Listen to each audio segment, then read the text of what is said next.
বিএনপির স্থায়ী কমিটির সদস্য আমির খসরু মাহমুদ চৌধুরী বলেছেন, বিএনপি সহিংসতার দিকে যাচ্ছে না, তারেক রহমান সহনশীল রাজনীতি করছে।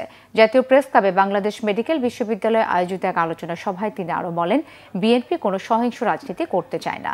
বিএনপিকে নিয়ে মানুষের আকাশচুম্বী প্রত্যাশা, সেই প্রত্যাশা অনুযায়ী রাজনীতি করতে হবে।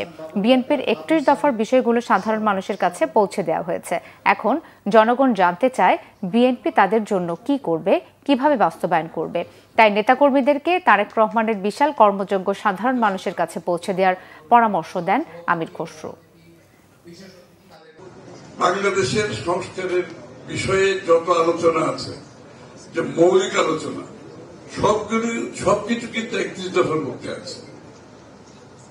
এটাকে আমরা এখন এক্সপান্ড করে আসলে প্রত্যেক সেক্টর ওয়াইজ আমরা কি কি করতে পারবো এই বিষয়টা তুলে ধরা দরকার। যারা যেদিকে যাদের এক্সপার্টিস আছে, যাদের সাথে এটা অ্যাপ্রোপ্রিয়েট, তাদেরকে বোধহয় ফোকাস থাকা, ওই জায়গাতে ফোকাস থাকা ভালো।